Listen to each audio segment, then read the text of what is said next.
2 Chronicles, chapter 1. Solomon, son of David, established himself firmly over his kingdom, for the Lord his God was with him, and made him exceedingly great. Then Solomon spoke to all Israel, to the commanders of thousands and commanders of hundreds, to the judges and to all the leaders in Israel, the heads of families. And Solomon and the whole assembly went to the high place at Gibeon, for God's tent of meeting was there, which Moses, the Lord's servant, had made in the desert. Now David had brought up the ark of God from Kiriath-Jearim to the place he had prepared for it, because he had pitched a tent for it in Jerusalem. But the bronze altar that Bezalel son of Uri, the son of Hur, had made was in Gibeon in front of the tabernacle of the Lord.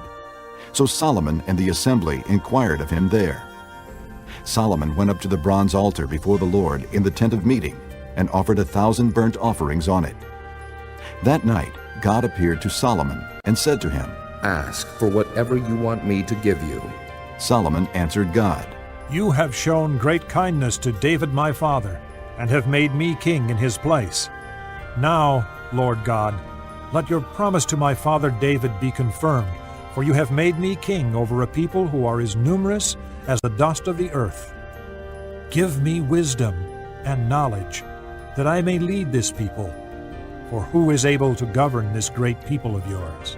God said to Solomon, Since this is your heart's desire, and you have not asked for wealth, riches, or honor, nor for the death of your enemies, and since you have not asked for a long life, but for wisdom and knowledge to govern my people over whom I have made you king, therefore wisdom and knowledge will be given you, and I will also give you wealth, riches, and honor, such as no king who was before you ever had, and none after you will have.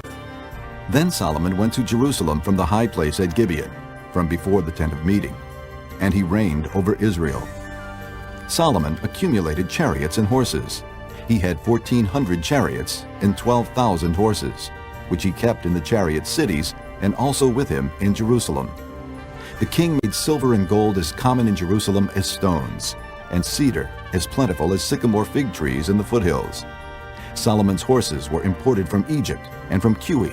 The royal merchants purchased them from Cuwe.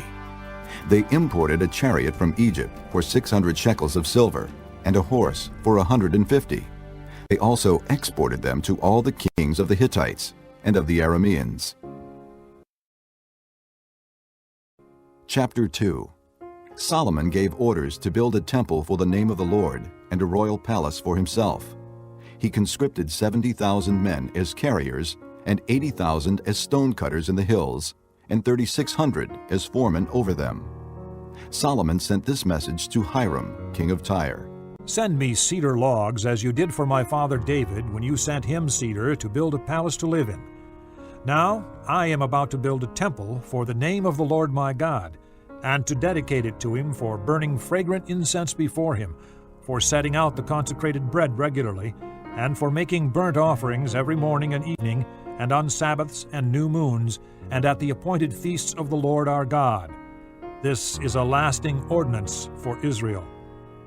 The temple I'm going to build will be great, because our God is greater than all other gods.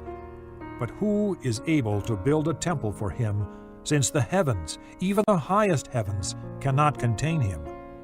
Who then am I to build a temple for him, except as a place to burn sacrifices before him? Send me therefore a man skilled to work in gold and silver, bronze and iron, and in purple, crimson, and blue yarn, and experienced in the art of engraving, to work in Judah and Jerusalem with my skilled craftsmen, whom my father David provided. Send me also cedar, pine, and algum logs from Lebanon, for I know that your men are skilled in cutting timber there. My men will work with yours, to provide me with plenty of lumber, because the temple I build must be large and magnificent. I will give your servants, the woodsmen who cut the timber, 20,000 cores of ground wheat, 20,000 cores of barley, 20,000 baths of wine, and 20,000 baths of olive oil. Hiram, king of Tyre, replied by letter to Solomon, Because the Lord loves his people, he has made you their king. And Hiram added, Praise be to the Lord, the God of Israel, who made heaven and earth. He has given King David a wise son, endowed with intelligence and discernment, who will build a temple for the Lord and a palace for himself. I am sending you Huram-Abi, a man of great skill, whose mother was from Dan and whose father was from Tyre. He is trained to work in gold and silver, bronze and iron, stone and wood, and with purple and blue and crimson yarn and fine linen. He is experienced in all kinds of engraving and can execute any design given to him. He will work with your craftsmen and with those of my lord, David your father. Now let my lord send his servants the wheat and barley and the olive oil and wine he promised, and we will cut all the logs from Lebanon that you need, and will float them in rafts by sea down to Joppa. You can then take them up to Jerusalem. Solomon took a census of all the aliens who were in Israel, after the census his father David had taken, and they were found to be 153,600. He assigned 70,000 of them to be carriers, and 80,000 to be stone cutters in the hills, with 3,600 foremen over them to keep the people working. Chapter 3. Then Solomon began to build the temple of the Lord in Jerusalem on Mount Moriah, where the Lord had appeared to his father David. It was on the threshing floor of Araunah the Jebusite, the place provided by David. He began building on the 2nd day of the 2nd month, in the 4th year of his reign. The foundation Solomon laid for building the temple of God was 60 cubits long and 20 cubits wide, using the cubit of the old standard. The portico at the front of the temple was 20 cubits long across the width of the building, and 20 cubits high. He overlaid the inside with pure gold.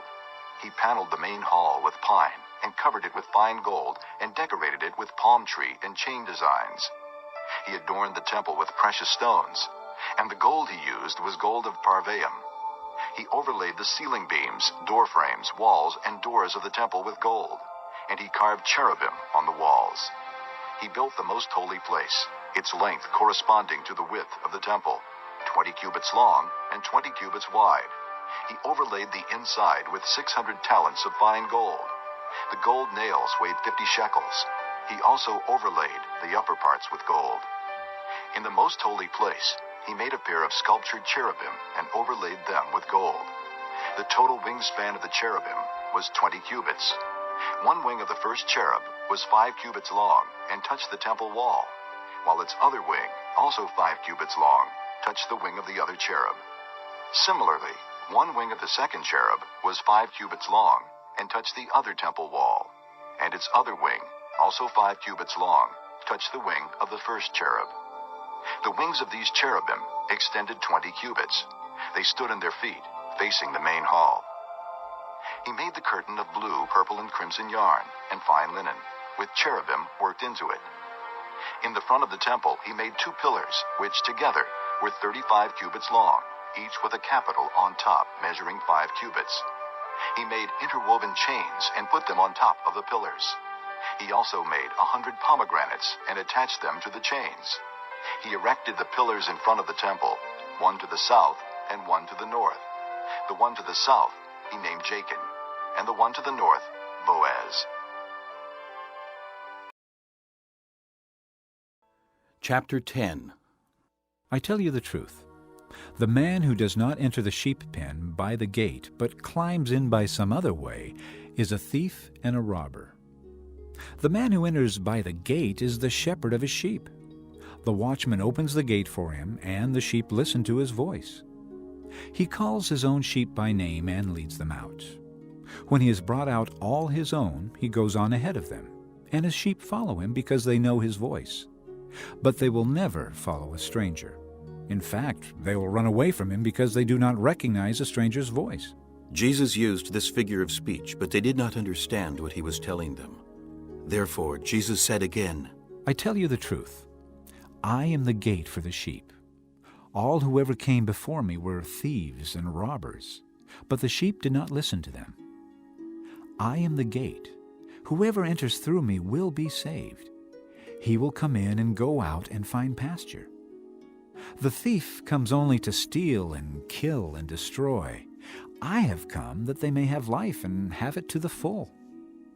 I am the good shepherd. The good shepherd lays down his life for the sheep. The hired hand is not the shepherd who owns the sheep. So when he sees the wolf coming, he abandons the sheep and runs away. Then the wolf attacks the flock and scatters it. The man runs away because he is a hired hand and cares nothing for the sheep. I am the good shepherd. I know my sheep, and my sheep know me, just as the Father knows me, and I know the Father, and I lay down my life for the sheep. I have other sheep that are not of the sheep pen. I must bring them also. They too will listen to my voice, and there shall be one flock and one shepherd. The reason my Father loves me is that I lay down my life, only to take it up again. No one takes it from me, but I lay it down of my own accord. I have authority to lay it down and authority to take it up again. This command I received from my Father. At these words the Jews were again divided. Many of them said, He is demon-possessed and raving mad. Why listen to him? but others said, These are not the sayings of a man possessed by a demon. Can a demon open the eyes of the blind? Then came the feast of dedication at Jerusalem. It was winter, and Jesus was in the temple area walking in Solomon's colonnade.